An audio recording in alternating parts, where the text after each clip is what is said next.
तो चलिए आपको मिलवाते हैं एक प्रतिभा से जिनके लिए कॉपी पर लिखना उनके बाएं और दाएं हाथ का खेल है। जी हां, दायां भी और बायां भी। हो गए ना आप भी कंफ्यूज? तो चलिए आपका ये कंफ्यूजन कर देते हैं दूर। मिलिए होशंगाबाद के पार्थ से।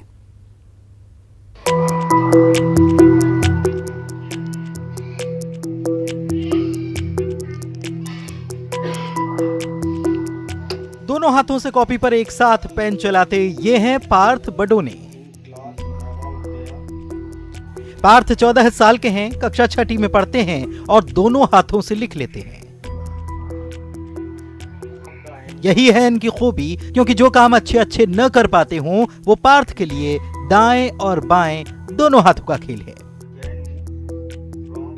देखिए जरा, पार्थ की माँ किताब से पढ़ती जा रही हैं और उन्हीं शब्दों को पार्थ कॉपी में उतार रहे हैं। She had nothing to. She had nothing. लेकिन ये क्या, एक नहीं दो पन्नों पर, वो भी एक साथ। यही है पार्थ की खूबी। पार्थ को ये आदत कैसे हुई, अब ये भी जान लीजिए।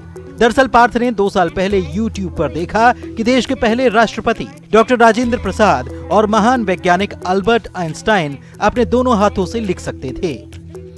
बस तभी से पार्थ ने तय कर लिया कि वो भी ऐसा ही करेंगे। मैं 4th क्लास से ये लिख रहा हूँ। मैंने इंटरनेट पर देखा था कि आइंस्टाइन लिखते थे, तो मैंने भी सोचा कि मैं भी एक बार लिख कर देखूं। और ये अभी तक थोड़ा अच्छी हो गई है मेरी राइटिंग, में दोनों हाथ से लिख सकता हूँ अब। 2 साल पहले घर में पढ़ाई करते वक्त माँ ने एक साथ दोनों हाथों से अपने बेटे को लिखते देखा तो वो चौंक गई। धीरे धीरे पार्थ का ये हुनर लोगों को पता चला। वो बहुत टाइम से लिखता आ रहा है और ये तो एक गॉड गिफ्ट ही समझो। उसने आइंस्टाइन जैसे और प्रथम जो राष्ट्रपति थे अपने राजेंद्र प्रसाद, वो लिखते थे तो उन्होंने यही, वो नेट चलाता है तो उसने देखा कि ये लिखते हैं तो मैं भी मम्मी प्रैक्टिस करूँगा, मैं भी लिखना चाहता हूँ। सर ये 2-3 साल हो गए। हमको तो बहुत प्राउडली फील होता है कि वो कुछ करे। तो वाकई पार्थ हैं कमाल के, और कमाल की है उनकी प्रतिभा भी।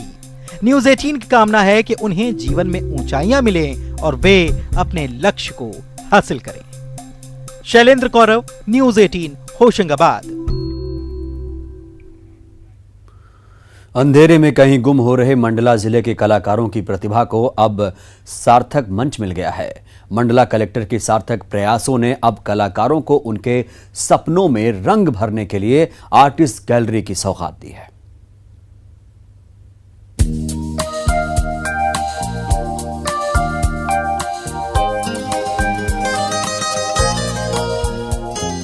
प्रशासनिक संकुल में नए नए प्रयोगों के लिए माहिर माने जाने वाले मंडला कलेक्टर डॉक्टर जगदीश चंद्र जाटिया ने जिले के कलाकारों को तोहफा दिया है। रजा फाउंडेशन का सहयोग लेकर जिले में सबसे बड़ी आर्टिस्ट गैलरी रजा कला विधिका का शुभारंभ किया गया है। मंडला जिला आदिवासी बाहुल्य इलाका है और कई बड़े कलाकारों की प्रतिभा सही मंच न होने की वजह से अंधेरे में कहीं गुम हो जाती थी। जिले में अब गैलरी के शुभारंभ पर कलाकारों सहित कला प्रेमियों के चेहरे खिल उठे हैं। बहुत साल से पेंटिंग कर रहा था, लेकिन मुझे कोई मंच नहीं मिल पा रहा था। लेकिन आज रजा फाउंडेशन की ओर से और जिला प्रशासन की तरफ से मेरे को एक मंच मिला, और सिर्फ मेरे को ही नहीं, मतलब यहाँ जितने भी और जो लोकल के कलाकार थे जो अपना प्रदर्शन नहीं कर पा रहे थे, उनको एक मंच मिला। मैं तो बहुत धन्यवाद करता हूँ श्री जटिया साहब जी का, क्योंकि उनके कारण हम लोग को जो ये आर्ट गैलरी मिली है। इससे मैं पहले पेंटिंग करता था तो हमें कोई ऐसा मंच नहीं मिलता था कि जहाँ से मैं अपनी पेंटिंग को दिखा सकूँ। बस कुछ चुनिंदा लोग मेरे को जानते थे, और अब क्योंकि आर्ट गैलरी के में पेंटिंग डिस्प्ले हुई है तो बहुत से लोग मेरे को जानते हैं, बहुत सी मेरे को तारीफ भी सुनने को मिली है। मंडला कलेक्टर डॉक्टर जगदीश चंद्र जाटिया की माने तो अब गैलरी के माध्यम से कलाकारों को मंच के लिए भटकना नहीं पड़ेगा। इस मंच से वो अपने सपनों को साकार कर सकते हैं। पर्यटन और पुरातत्व परिषद है, उनके माध्यम से ये यहाँ के जिले में बहुत बड़े बड़े कलाकार हुए हैं, उनको एक प्लेटफॉर्म दिया गया है। तो अब यहाँ अपना काम करें, प्रदर्शन करें और मंडला जिले की कला और संस्कृति को ऊपर तक पहुँचाएं। आर्टिस्ट गैलरी आदिवासी बहुल जिले के होनहार कलाकारों के लिए वरदान से कम नहीं है। अब वो वक्त आ गया है जब मंडला के कलाकार भी प्रदेश और देश स्तर पर अपनी प्रतिभा का लोहा मनवाएंगे। न्यूज़ 18 के लिए मंडला से कृष्णा साहू की रिपोर्ट। कोचिंग सिटी कोटा में इन दिनों बेल्जियम मेलिनोइस नस्ल का एक डॉग पुलिस के लिए सफलता के झंडे गाड़ रहा है। इस डॉग की मदद से पुलिस नशे के सौदागरों पर लगाम लगाने के साथ ही भारत पाक सीमा को भी सुरक्षित रखने में जुटी है। रिपोर्ट देखिए आप। घुसपैठियों पर कहर बनकर टूटता है स्कॉच। भारत पाक सीमा का रक्षक है स्कॉच। नशे के सौदागरों का दुश्मन है स्कॉच। पुलिस का सबसे सफल साथी बना स्कॉच।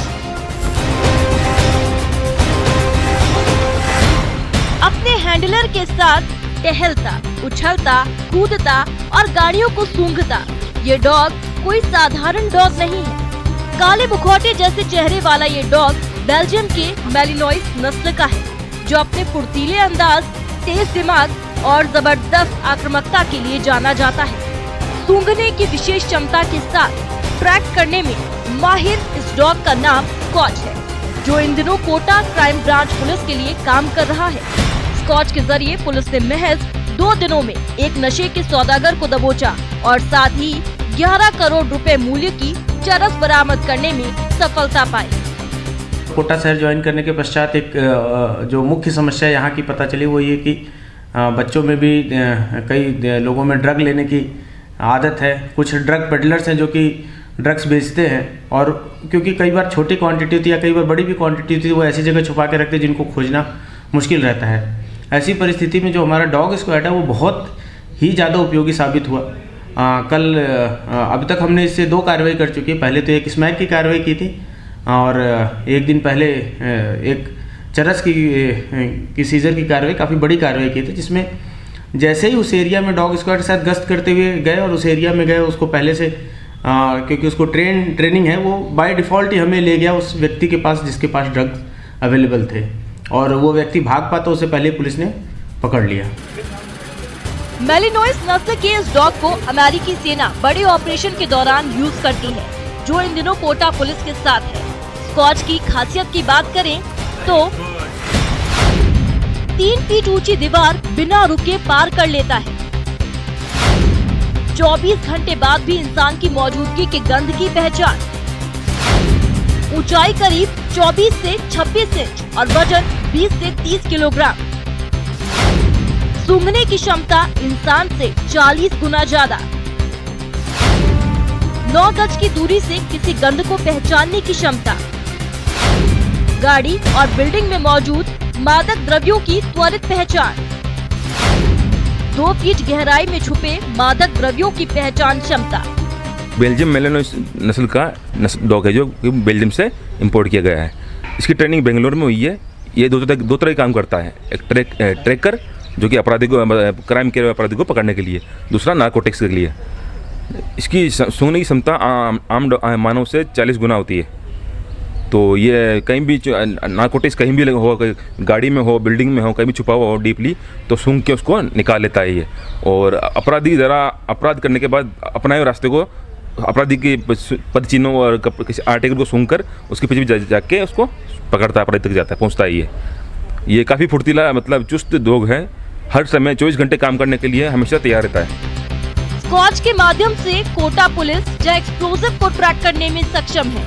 पुलिस स्कॉच के जरिए आतंकी गतिविधियों को रोकने के अलावा भारत पाकिस्तान बॉर्डर पर होने वाली संदिग्ध गतिविधियों को रोकने के लिए भी प्रयोग कर रही है।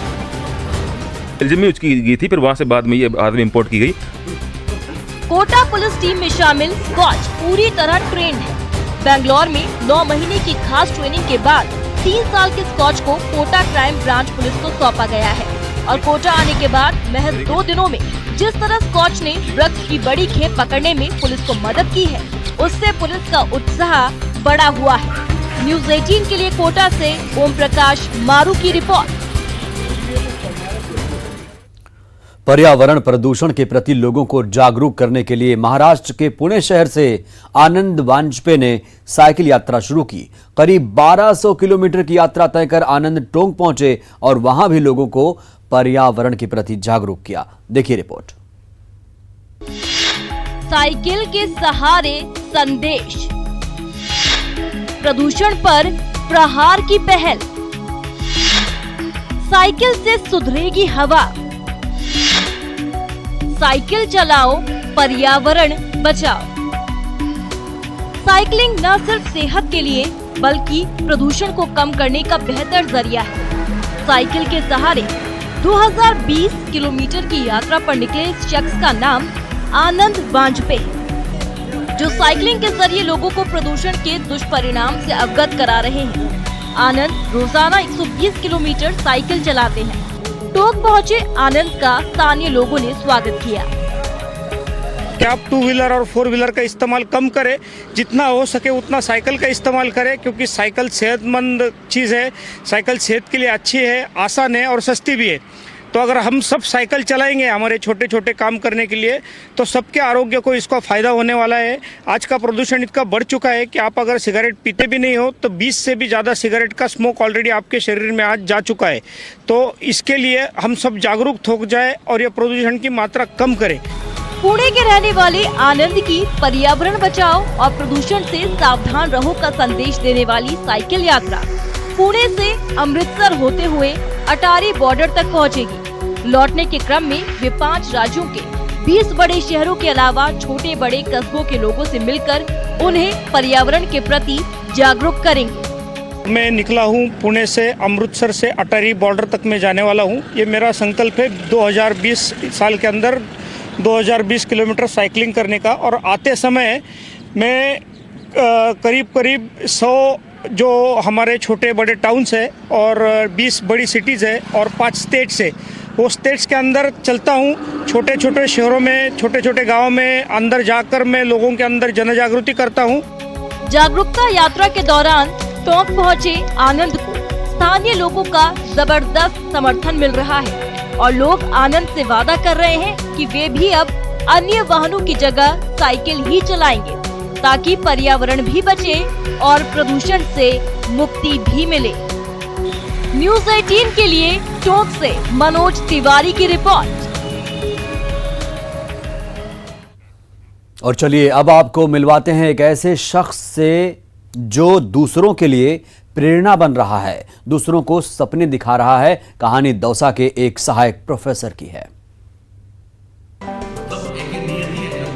आंखों पर चश्मा और कान में माइक्रोफोन, आलोचक करते हैं। नेक्स्ट है इतिहास। देश का भविष्य बनाने के लिए एक एक कदम आगे बढ़ाते हुए, मतलब एक ही नियति है जो कल नियति शब्द को तो समझा दिया। स्टूडेंट्स को नियति शब्द के बारे में बताकर रोज अपनी नियति से जंग करते हुए ये है मुकेश गुप्ता। मुकेश नाम साधारण लेकिन एक असाधारण व्यक्ति। असाधारण क्यों ये भी बताएंगे, लेकिन पहले मुकेश के बारे में जान लीजिए। मैं पॉलिटिकल साइंस सब्जेक्ट से हूँ। यहाँ अभी जो संत Sundardas government PG girls college Dausa में राजनीतिक विज्ञान है सहायक आचार्य असिस्टेंट प्रोफेसर के पद पर कार्यरत हूँ। और इससे पहले मैं स्कूल एजुकेशन में था। 2008 से मैं जॉब में हूँ। सुनकर आप समझ चुके होंगे, मुकेश गुप्ता दौसा की राजकीय महिला महाविद्यालय में सहायक प्रोफेसर हैं। राजनीति विज्ञान का ज्ञान देते हैं।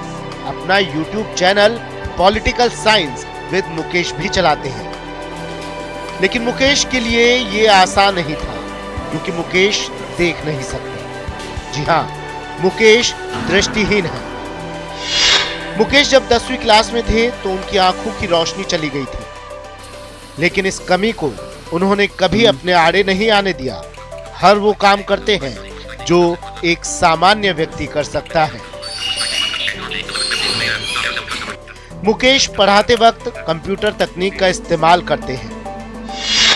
स्क्रीन रीडिंग सॉफ्टवेयर के जरिए पीपीटी बनाते हैं। खुद ही नोट्स तैयार करते हैं।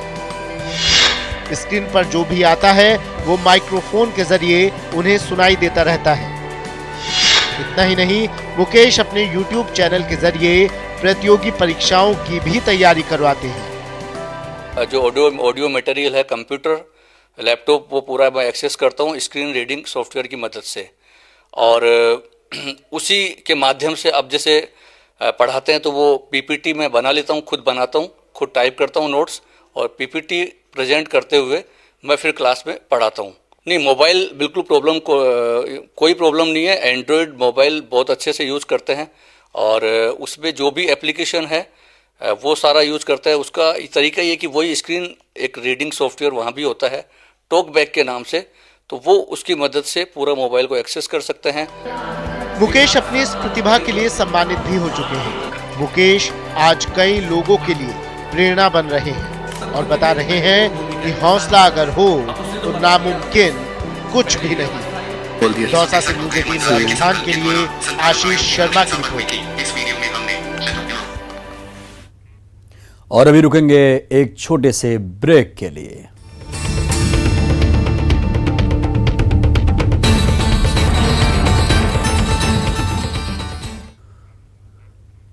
क्या किसी के मरने के बाद भी उससे मुलाकात की जा सकती है, उसे छुआ जा सकता है, उससे बात की जा सकती है? आप कहेंगे ये कैसी बात की जा रही है, भला ऐसा कैसे हो सकता है? लेकिन सोशल मीडिया पर ठीक ऐसा ही दावा किया जा रहा है। क्या है इस वायरल खबर की सच्चाई, देखिए इस रिपोर्ट में। क्या किसी के मरने के बाद उससे मिला जा सकता है?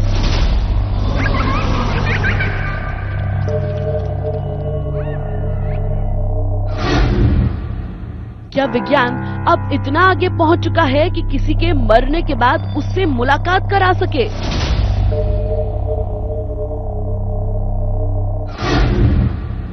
और अगर ऐसा है तो ये कैसे संभव है?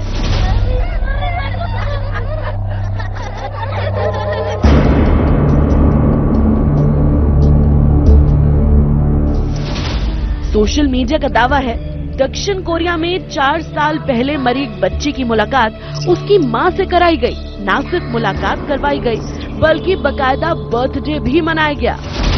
दक्षिण कोरिया में एक महिला ने अपनी मृत बेटी से मुलाकात की है, जिसकी मौत साल 2016 में हो गई थी।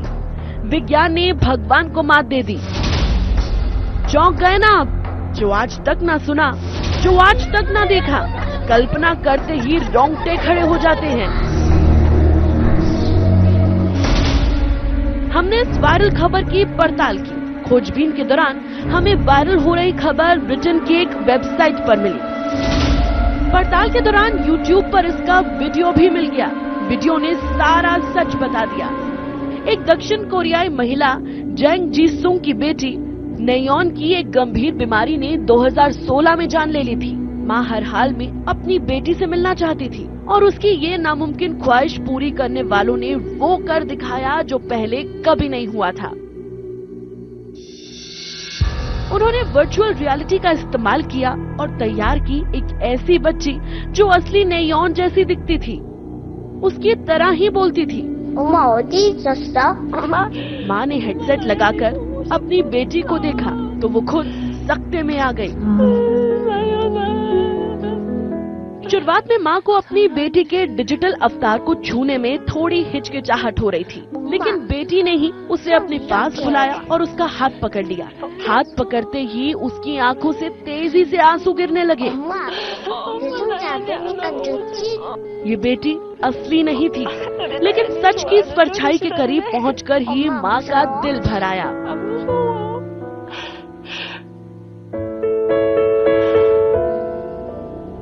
बाहर से शो को देख रहे बच्चे के पिता, भाई और बहन भी इस भावुक पल को देखकर अपने आंसू ना रोक सके।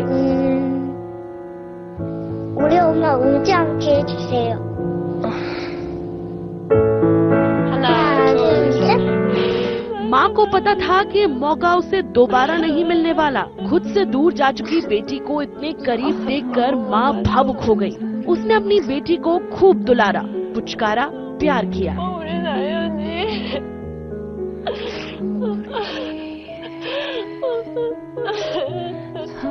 बेटी ने भी उतने ही प्यार से माँ को जवाब दिया।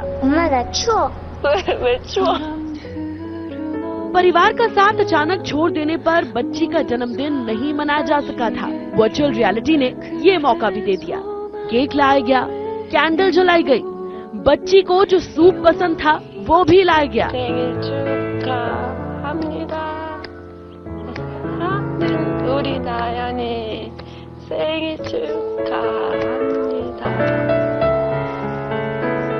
वर्चुअल दुनिया में माँ और बेटी हाथ पकड़कर खेलने लगी।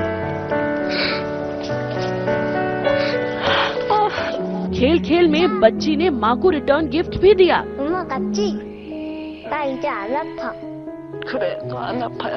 बिछड़ने का वक्त करीब था, पर अलग कौन होना चाहता था? ना तो बच्ची की माँ और ना ही साथ आया उसका रोता हुआ परिवार। बेटी ने माँ से कहा कि वो थक गई है, सोना चाहती है। माँ अपनी लाडली से फिर से जुदा नहीं होना चाहती थी। ये 4 साल की कसक है जिसे चंद मिनट में पूरा नहीं किया जा सकता। फिर भी माँ ने बेटी से फिर मिलने का वादा किया।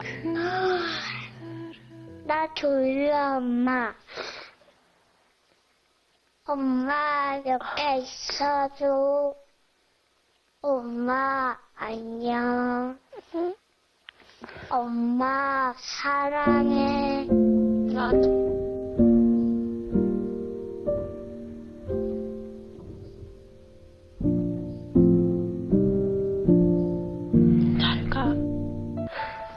दरअसल माँ और वर्चुअल बेटी की मुलाकात दक्षिण कोरिया के टीवी शो मीटिंग यू पर कराई गई। इस शो पर उन लोगों को बुलाया जाता है जिनका कोई करीबी गुजर गया हो। फिर तकनीक की मदद से उस मरे हुए शख्स को गढ़ा जाता है। माँ और बच्ची का मिलन तो आपने देख लिया, अब इस नकली दुनिया का सच भी जान लीजिए।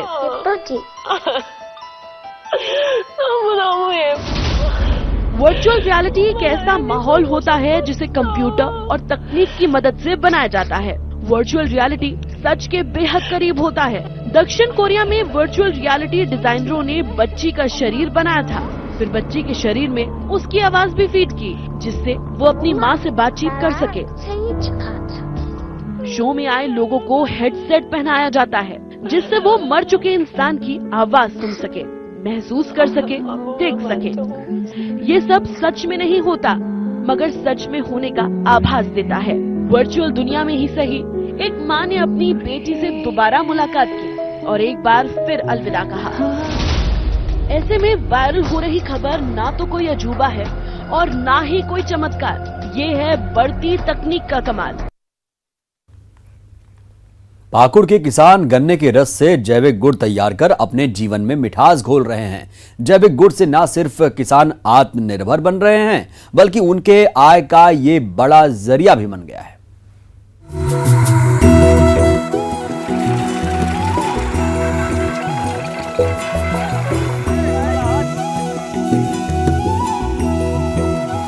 पाकुड़ प्रखंड का कुसुमा नगर गांव, यह गांव गन्ने के रस और जैविक गुड़ की खुशबू से इन दिनों महक रहा है।